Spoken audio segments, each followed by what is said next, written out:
Planet America's fake news. What the hell is going on here?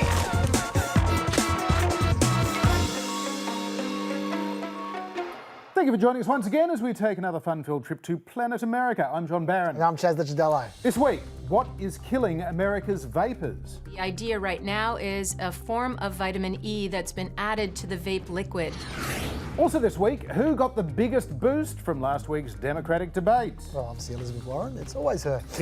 And what can we expect from the Inspector General's report into Spygate? And in the History Department this week, relations between Australian Prime Ministers and US Presidents haven't always been easy, like when Billy met Woody. Sounds vaguely obscene. But first, the news.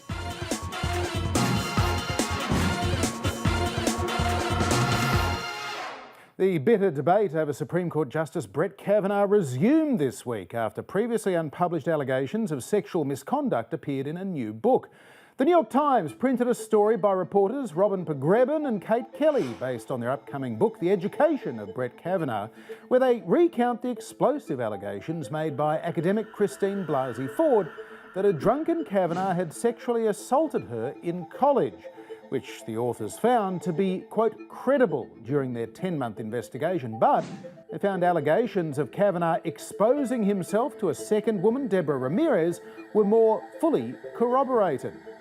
At his confirmation hearing last year, though, Brett Kavanaugh denied the allegations. Are Ms. Ramirez's allegations about you true? Those are not. None of the witnesses in the room support that.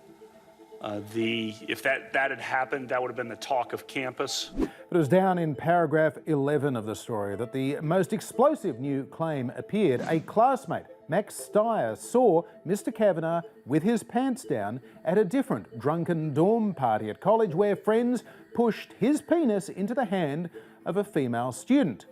Pogrebin and Kelly say they corroborated the story with two officials who communicated with Mr. Steyer, although he declined to be interviewed. But there was a significant detail the Times edited out of the article. They say in haste, not through malice. Not only did the female student decline to be interviewed, friends say she does not recall the incident. That was later added to the piece, leaving the paper in damage control. The president was asked what he thought of it. How can they do a thing like that and destroy somebody's life? I mean, they're destroying lives. And it's fake news. It's just fake news. I'm not sure if I'd call it fake news, but it's sure sloppy news, because the omissions didn't end there. That Max Steyer guy who supposedly saw Kavanaugh with his pants down at a party, he was described by the Times as someone who runs a non-profit in Washington. But what they didn't mention was that he was once Kavanaugh's opponent, because Kavanaugh co-wrote the Ken Starr report into Bill Clinton, and Steyer was one of Clinton's attorneys during that investigation. Even one of the article's writers admitted that that was kind of relevant. So we didn't see all of that context to be necessary, but I understand why you're bringing it up, and I think it's fair. That's big of you. The article also tried to back Ramirez's story up, which is important because last year when Ramirez was first approached, it took her 6 days of carefully assessing her memories and consulting with her attorney before she felt confident enough to say she remembered the incident. Well, this Times article said at least 7 people heard about a penis being shoved in Ramirez's face long before Kavanaugh was a judge. But then they didn't mention that only one of those 7 people claimed to have heard that Kavanaugh was involved. And that one guy didn't see it himself. He said he was told by 2 other people and he didn't remember who those people were. Finally, there was one more piece of information from Pogrebin and Kelly's book that never made it to their article. It was about Christine Blasey Ford's friend, Leyland Kaiser, who Ford had said was at the party that Kavanaugh allegedly assaulted her at. Turns out Kaiser was very chatty to these authors. She said that she doesn't remember many small gatherings like Ford described, that she didn't even know who Kavanaugh was at the time, that she felt the facts alleged didn't make any sense, and finally she said, I don't have any confidence in her story. Just seems like you should mention that if you're going to reopen the Kavanaugh file. By the way, it's not just me who's underwhelmed by all this. The reason that story appeared in the opinion section of the New York Times, it was originally pitched for the news section, but the editors thought there wasn't enough juice in the story, so they rejected it. Look, There's still plenty of questions about the FBI investigation of Brett Kavanaugh, no doubt. Don't get me wrong, but I just don't think the case is quite impeachment ready. Well, some Democrats beg to differ with that opinion. Candidates including Elizabeth Warren, Kamala Harris and Julian Castro this week all called for Kavanaugh's impeachment, to remove him from the Supreme Court. Because if Kavanaugh lied under oath to Congress last year in those nomination proceedings, in making those denials, that is an impeachable offence. But Republican Senator Ted Cruz has dismissed that notion out of hand. There's nobody they don't want to impeach. And at some point, they just have to let the anger go. Yeah, Ted Cruz knows all about letting the anger go. But he needn't fear, because the Democrat in charge of the Judiciary Committee said, "We have our hands full with impeaching the president right now." He's right about that. Is he though? Are they really? Kind of. Not sure. An act of war. That is how US Secretary of State Mike Pompeo has described last weekend's attack on a Saudi Arabian oil facility. Yemeni Houthi rebels claimed responsibility for the strike. They say it was carried out by drones. The US, though, has blamed Iran. We're really at a point now where we know very much what happened. The president dispatched his chief diplomat to Saudi Arabia for talks with Crown Prince Mohammed bin Salman. Shortly before landing in the kingdom, Secretary Pompeo was not mincing words. There were no Americans killed in this attack, but anytime you have an act of war of this nature, there's always risk that could happen. Yeah, newly sacked ex-advisor John Bolton is already slagging Trump off in speeches for being too soft on Iran. But Trump is holding the line against military action, pushing for more sanctions instead. I didn't know there were any sanctions left that America hadn't already imposed on Iran, John. Well, thrown into the deep end of this crisis is President Trump's new national security advisor, one Robert O'Brien, a Bush administration veteran who is regarded by some as just as hawkish as Bolton, although perhaps less personally abrasive. He did a tremendous job on hostage negotiation, really tremendous, like unparalleled. We've had tremendous success in that regard. And importantly, no funny moustache. But the president appears to have fallen out with his previous staunch foreign policy ally, Senator Lindsey Graham, who sees these escalating attacks from drones to Iran stopping ships as a sign that Trump's maximum pressure campaign, including sanctions, is not enough. And this is the warning he sounded this week. Are we on the brink of something, a war with Iran here? We're on the brink of a disruption in the Middle East unlike anything I've seen in decades. But even if presidential golfing buddy Lindsey Graham is casting doubts on Trump's handling of Iran, there is still Lou Dobbs to build him back up. I've seen a number of White Houses. I happen to have seen this one in its early days, and I have seen it now. And I want you to know the joint is hopping. At every level, on every floor, this White House is energized. There's sunshine beaming throughout the place and on almost every face. It's winner and winning center. And our White House, our president, is at the top of his game. Back in 1965, more than 40% of American adults smoked tobacco. You could smoke just about everywhere, including the Oval Office. But people couldn't help but notice that tens of millions of smokers died prematurely. So there was a big public health education program, an advertising ban, lots of lawsuits, and these days, only 14% of American adults smoke, and the White House is officially smoke-free. Proponents of e-cigarettes and vaping devices argue it is a safer alternative and may even be a way to wean smokers off tobacco. Vaping involves a battery-operated device that heats a fluid made of vegetable glycerol, the same stuff they use in stage smoke machines. That fluid usually contains highly addictive nicotine and even a cannabis extract. But now, the US Centers for Disease Control have warned America's millions of vapers to stop, at least until they find the cause of a mysterious lung disease affecting hundreds of people. Patients are experiencing pneumonia-like symptoms, difficulty breathing, and chest pain.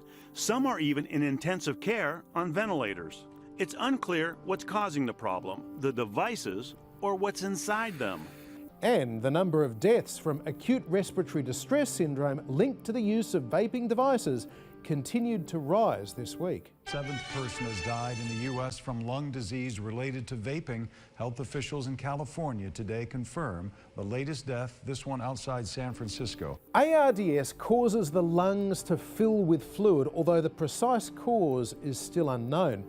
A study released last year found almost 11 million American adults vape regularly, but the vaping liquid containing nicotine is also being made in flavours apparently designed to appeal to teens, even children. Things like wild cherry, tropical surprise, lemonade and donuts.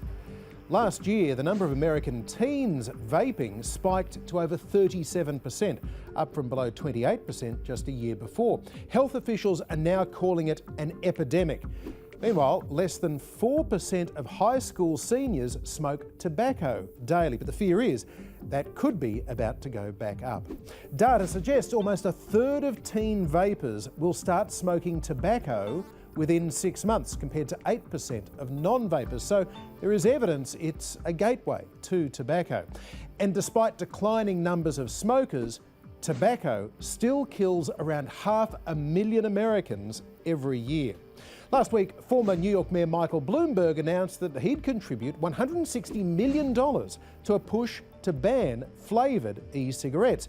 Michigan has already become the first state to impose just such a ban. And President Trump has proposed a national ban on e-cigarette liquid that doesn't taste like tobacco to deter children. A lot of people think vaping is wonderful, it's great. It's really not wonderful.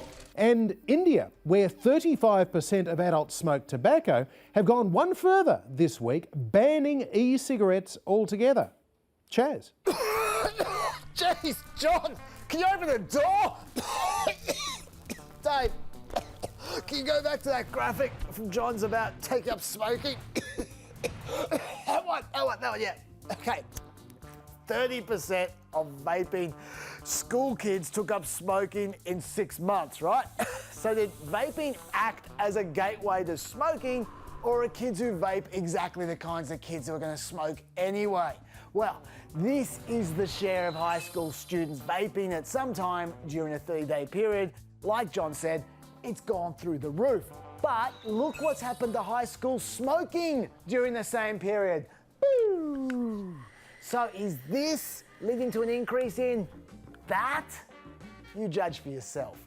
But let's face it, this here should be zero. It's illegal for kids to buy e-cigarettes, and God knows why they'd want to after this ad campaign. There's an epidemic spreading. Scientists say it can change your brain. It's not a parasite, not a virus, not an infection. It's vaping. Is that ad gone? Oh, God.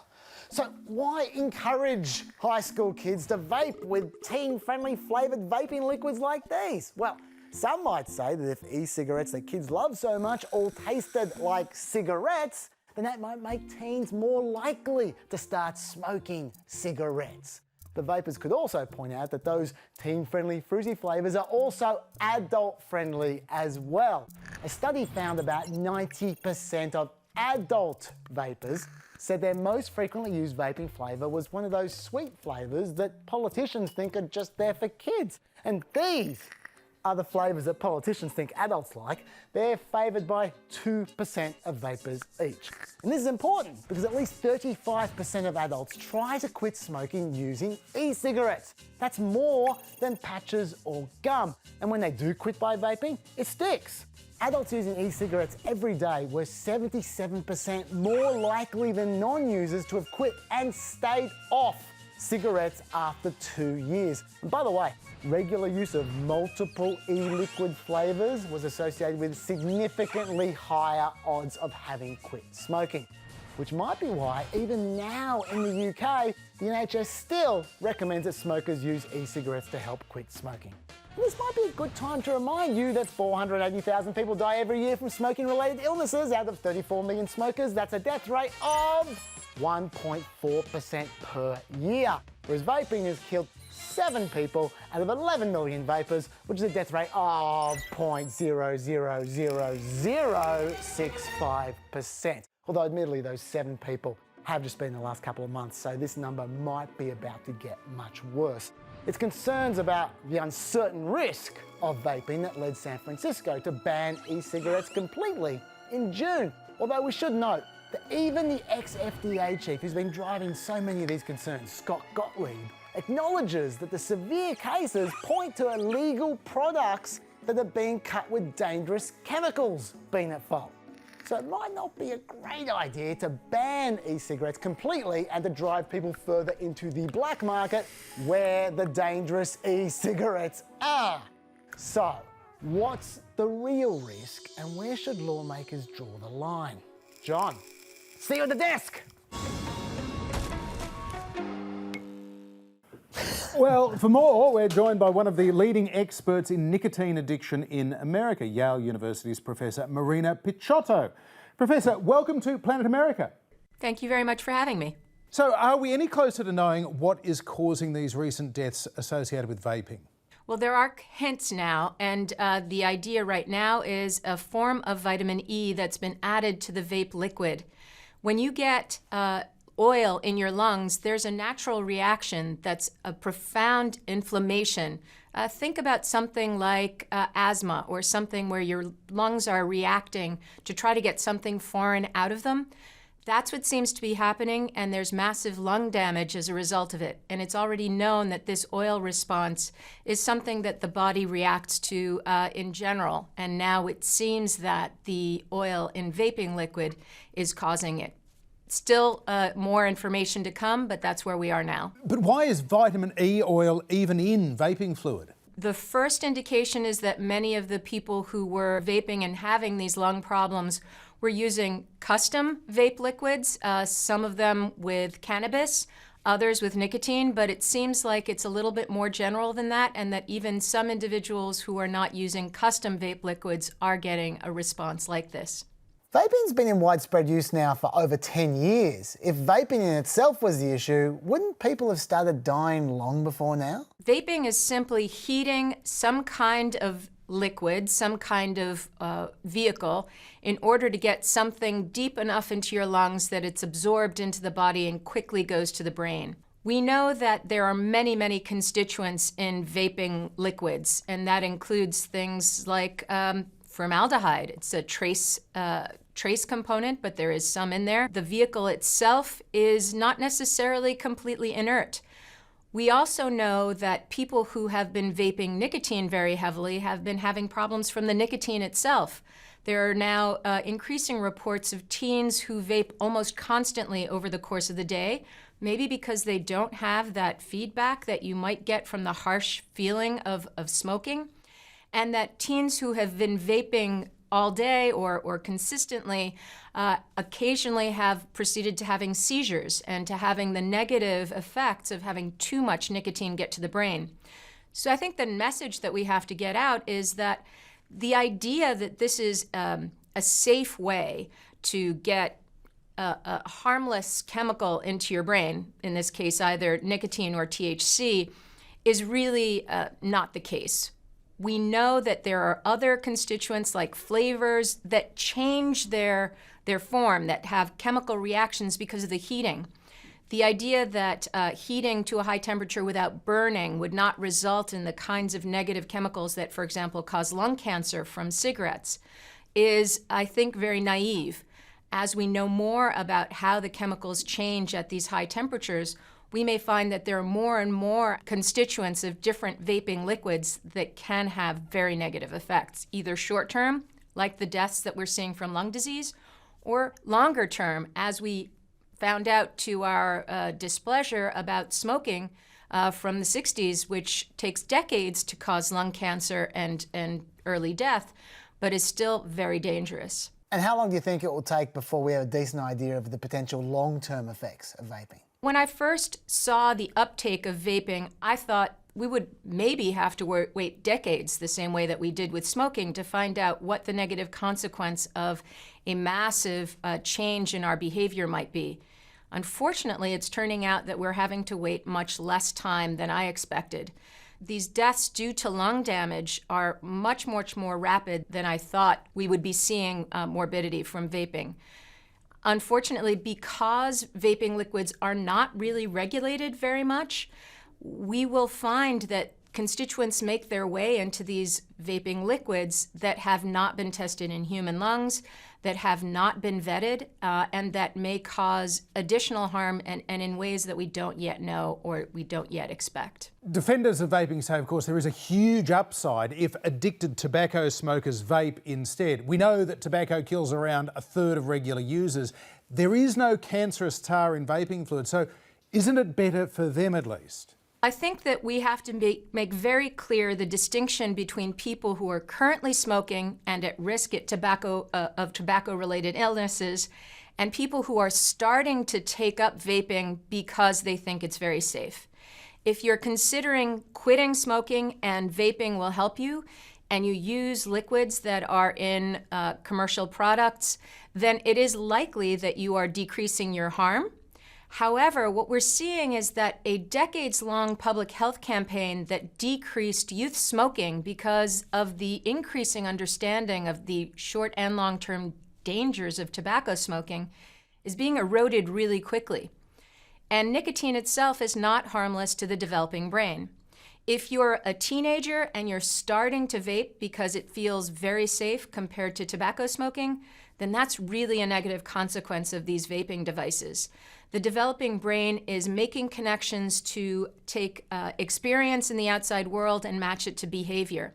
When nicotine floods the brain during the time that those connections are maturing, those connections don't form appropriately. What we do know from smoking epidemiology is that there's a strong comorbidity between early life exposure to nicotine and tobacco and attention deficit hyperactivity disorder.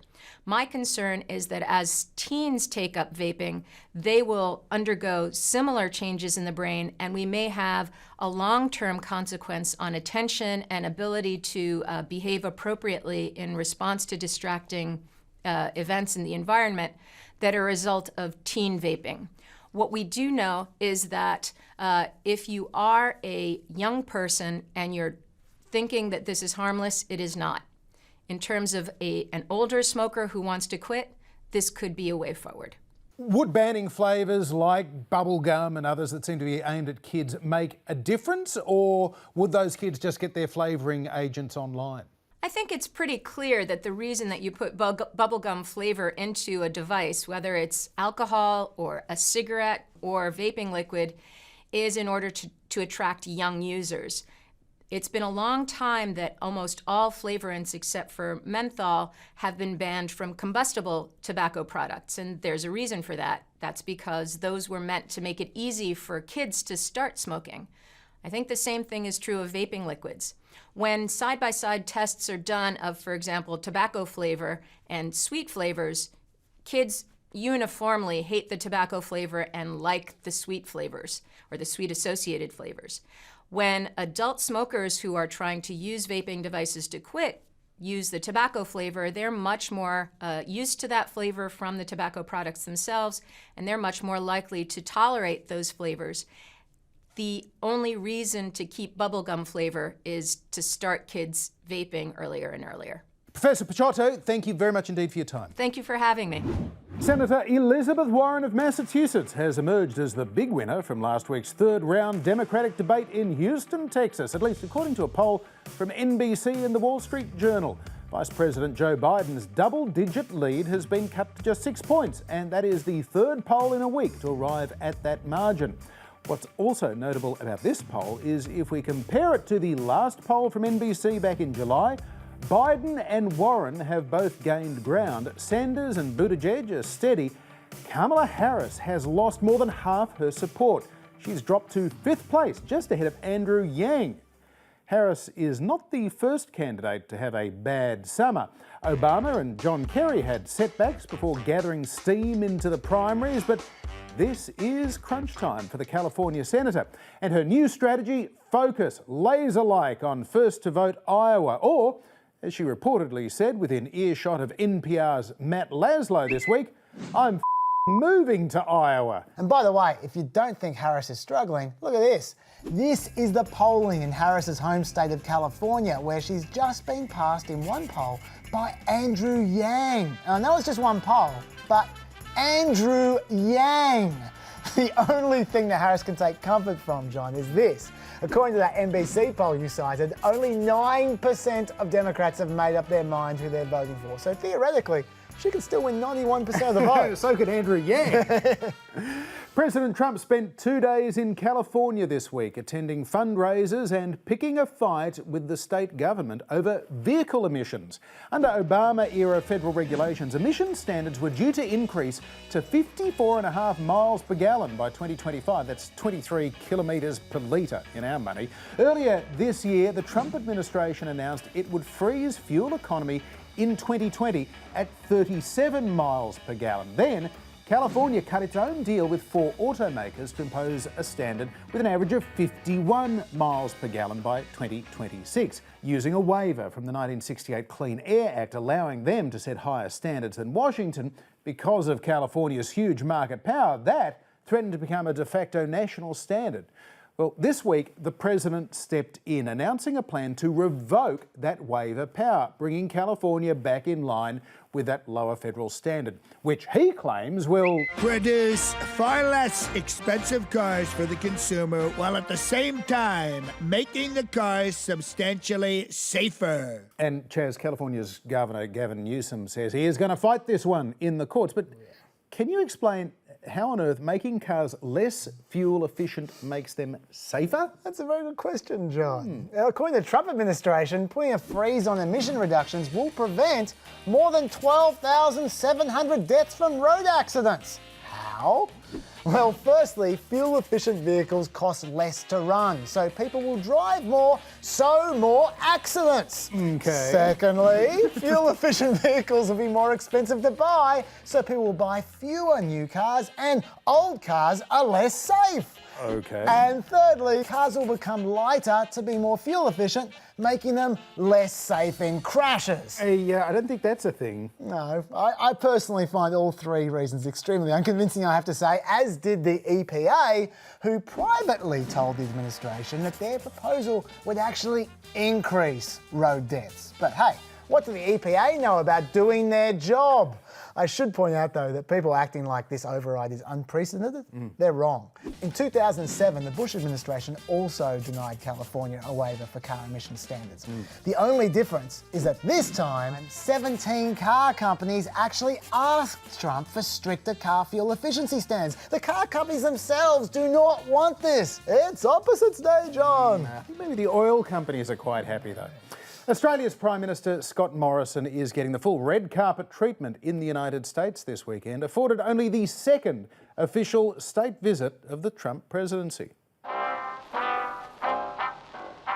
For over a century, Australian Prime Ministers have been travelling to the United States to meet with their American counterparts. Sometimes they get on like a house on fire. Somebody said, "Don't you and John Howard appear to be so close, don't you have any differences?" And I said, "Yeah, he doesn't have any hair." And other times they get on more like a dumpster on fire. We don't wish to grandstand or thumb our noses at the United States. When our interests don't coincide, or when we disagree with the United States, we shall, as a good friend should, say so firmly and frankly, usually and preferably in private. Stung by Whitlam's criticism of US bombing in Vietnam, Nixon refused to give Gough dinner and the alliance was rather strained. But in many ways, the first such meeting between Australia's little digger and the president they called the Professor is still the worst. Australia's 7th Prime Minister, Billy Hughes, was many things. Born and raised a Welshman, he was a unionist and Labor man who became a Liberal, a son of Britain and Empire, but an Australian nationalist above all. Our first duty as Australians is to Australia, to its industries, primary and secondary. But our next duty is to Britain, upon whose strength and power our safety and progress depend. Hughes had become Prime Minister in October 1915, while Australia's First World War forces were fighting a losing battle at Gallipoli. By 1918, the Allies had been joined by the reluctant might of the United States, for so long unwilling to enter what it saw as an old world European conflict. The American president, Woodrow Wilson, a former Princeton academic, joined the fray with high ideals about what peace would look like. He spelt it out in 14 points presented to the US Congress in January 1918. They included disarmament, a restoration of most pre-war borders, freedom of naval navigation, but Wilson's olive branch also stated, "We have no jealousy of German greatness. We do not wish to injure her or block in any way her legitimate influence or power." Well, that was news to Billy Hughes, and when he arrived in New York on May 13th, he had a bone to pick with the American president. Who was he to say the other allies couldn't seek reparations or territorial gains from Germany? When the pair met, Wilson was appalled by Hughes's punitive approach to the impending peace. He threatened to denounce Hughes in public and considered refusing him a visa to return to the United States, describing him as a pestiferous varmint. But the feud between Billy Hughes and Woodrow Wilson was just getting started. In October 1918, the Germans asked for an armistice along the lines of Wilson's 14 points, and on November the 11th, the guns fell silent. As peace talks got underway in Paris, Billy Hughes insisted on the Dominions, including Australia, having an independent voice. He was also a member of the British delegation sitting on the Reparations Committee, and Billy wanted his pound of flesh. Over Wilson's objections, Germany would be made to pay for more than the material damages of the war, and Hughes insisted on Australia being granted the German colony of New Guinea and a 40% share of the phosphate reserves on Nauru, worth £168 million in 1919 money. That was more than covering Australia's war debt. Wilson demanded to know why a nation like Australia of just 5 million people would want so much from the peace treaty. Hughes replied, "I speak for 60,000 dead, Australia's losses from 4 years of war." Less nobly, Hughes also refused Wilson's demand that the racist white Australia immigration policy be abandoned, blocking Japan's attempt to secure a racial equality clause for the future League of Nations. Germany claimed they'd been cheated of Wilson's promised peace without victory, but had no choice but to sign. Hughes sailed home from signing the Versailles Treaty, hailed as a national hero. The peace deal was soon ratified by the Australian Parliament. It was the moment, Hughes claimed, Australia became a nation. Wilson returned to the United States to campaign for ratification of the treaty there. He embarked on a grueling whistle-stop speaking tour despite suffering from the same influenza that claimed tens of millions of lives that year. Then, in October, the president suffered a stroke. For several months, Wilson was paralysed and unable to speak, although that was all kept very secret. First Lady Edith Wilson effectively took over his duties. Wilson's illness meant that he couldn't campaign for ratification of the peace treaty. It never passed Congress. The United States didn't join the League of Nations.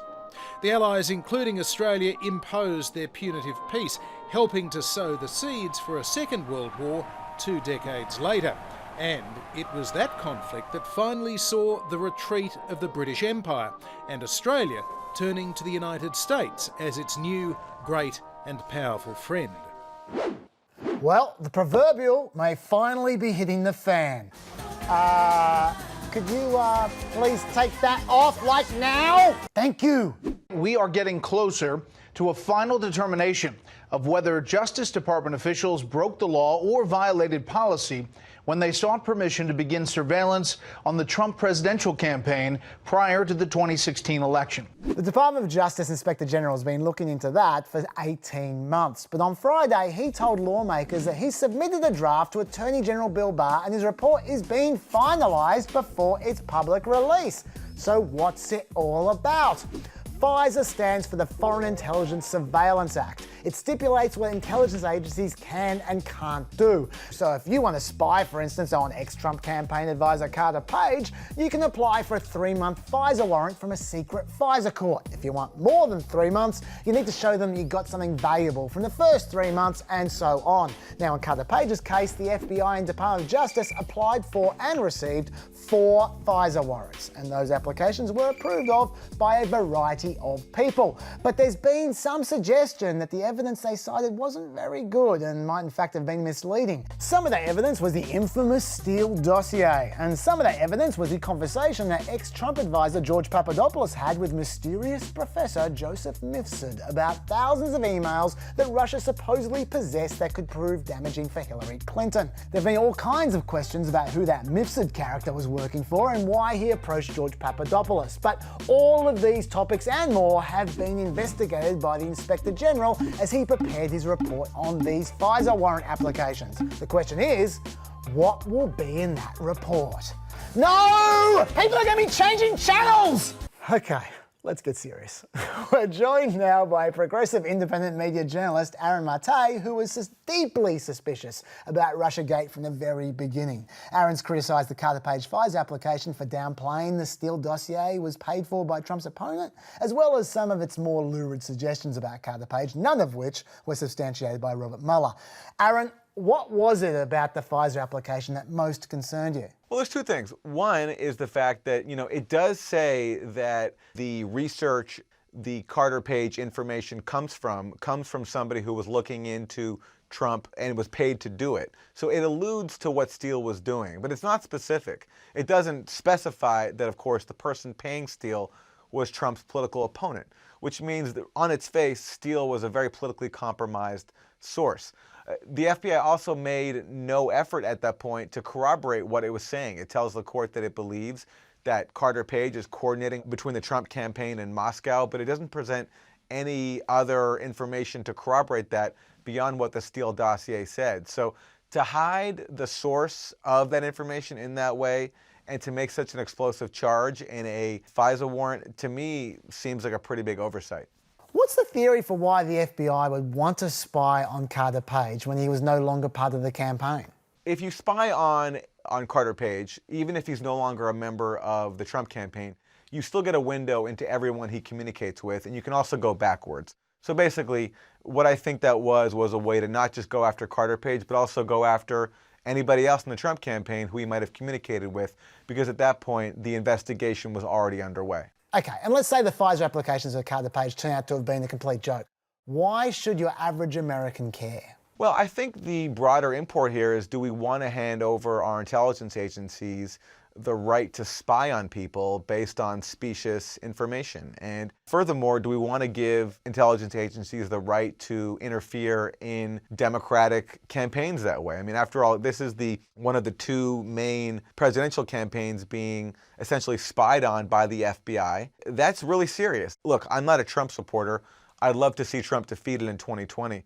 But, I don't want to give intelligence agencies the authority to spy on people based on politically compromised material. I mean, if an opponent of Bernie Sanders made up some dossier about him, I don't think that should be a legitimate predicate for the FBI to go into a court and say, we need to spy on Bernie Sanders or one of his aides. Whose behaviour are you more concerned about with respect to the FISA warrant applications? The FBI's or the FISA court judges who signed off on those warrants? Well, I'd say both. There is a long tradition in the U.S. of the FISA courts basically being a rubber stamp. They don't apply scrutiny pretty much to anything. So the Carter Page warrant was not an aberration. It was in fact an example of how easy it is to spy on people by U.S. intelligence agencies, and I think that should concern everybody. There are those who say that in hindsight, the FBI was paranoid and they overreached, but given Trump was unusually friendly to Vladimir Putin at the time and he had that weird array of Russian-friendly hirings, you can understand why the intelligence community were freaking out and went too far. What's your response to that? I can understand it if they're paranoid Cold War hawks who see any kind of friendly gesture or any friendly rhetoric about Russia as being a threat to them. But from anybody who is rational, there's no way you can justify opening up a counterintelligence investigation of a presidential campaign based on the specious information that was there at hand in the spring and summer of 2016. There was just nothing there.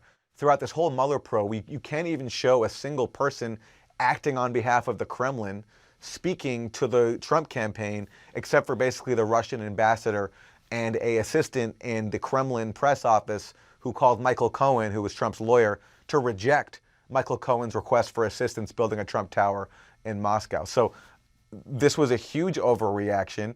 Because you don't agree with someone saying nice things about Vladimir Putin, you can't possibly say that that's justification for opening up a counterintelligence investigation of their presidential campaign. So far, we've seen a lot of calls for retribution and prosecution from Trump in particular, but not so many calls for surveillance reform, which is something I know you're interested in. Are there any clear reforms to the process that you can already see need to take place? Looking at the FISA court and the lax standards that they are allowed to justify spying on people, that's an obvious way to start. There have been efforts there to rein that in before, especially after the revelations from Edward Snowden. But we've seen just kind of how beholden Congress is to the intelligence community. There's a real resistance to meaningful oversight. And that's why I think we can draw inspiration from the 70s when the church committee hearings actually led to the creation of congressional oversight, because back then Congress members were so disgusted by seeing U.S. intelligence agencies, spying on anti-war activists and smearing progressives through basically fake news. That was back then. It'd be good to draw some lessons from that history so that, there could be some actual meaningful oversight of the intelligence community, which, by the way, continues to make mistakes.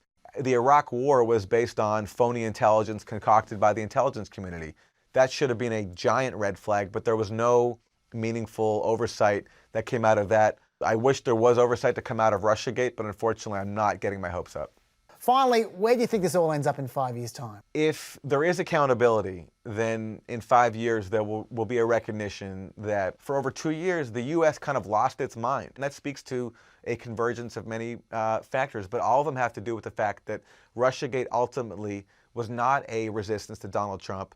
It was a way to protect the privilege of powerful interests, of failed Democrats who lost to Trump in 2016 and couldn't handle the self-reflection that should have resulted from it, from media outlets that, instead of doing their job and following the facts of this case, became fixated on this real-life spy thriller and sort of spoon-fed their audiences this false narrative of there being a Trump-Russia conspiracy and this belief that Robert Mueller was going to validate it, and the intelligence agencies and people in Congress who leaked selectively to create a false impression.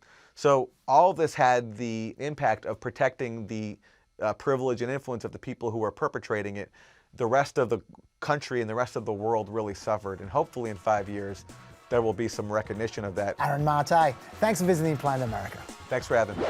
And that is it for another week. I have to dash off to get to a wedding, so you've got a super sub for this week's Planet X. I do. The super Dr. David Smith from the US Study Centre will be there to talk about all kinds of stuff. I'll see you next week. Until then, have a great weekend. But remember who we can thank for that weekend.